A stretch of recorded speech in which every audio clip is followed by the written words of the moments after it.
Hello everybody and welcome to variaDoc.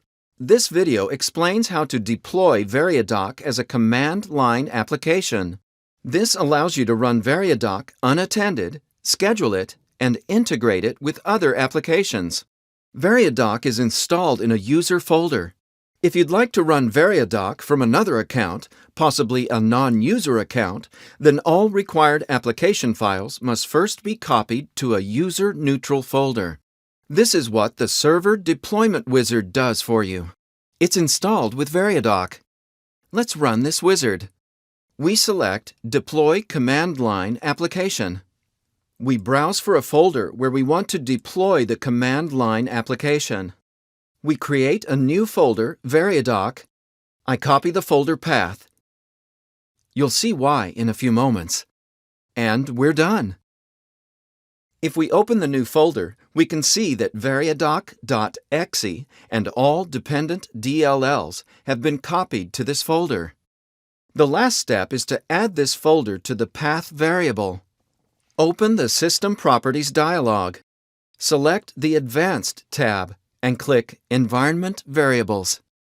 Now we select the path variable in the list of system variables. Click Edit.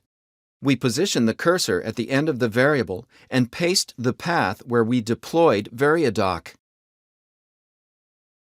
Now let's open a new command prompt and enter variaDoc as a command. As you can see, variaDoc has successfully been deployed as a command line application. variaDoc shows you the different command line options. Let's change to the folder that we created in the introduction video and run the project from the command line.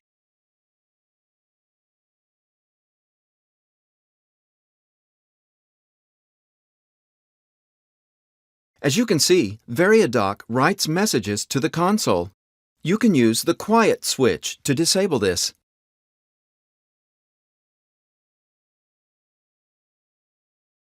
You can control what type of messages are sent to the console by using the verbose switch. If we only want to see errors and warnings, we specify a verbose level of 2. Note that the info message that we saw earlier is now skipped. You may also redirect the messages to a log file by specifying the log switch. Note that we also specify the quiet switch. Otherwise, the messages are written to both the console and the log file.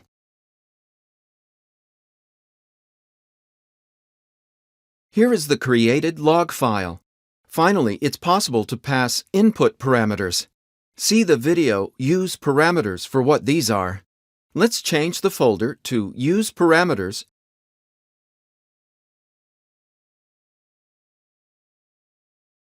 and run the project without a parameter.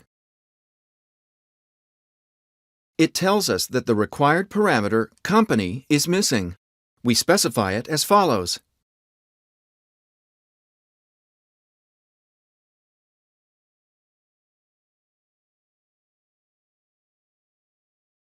We now see that merged forms for Acme Corp have been created.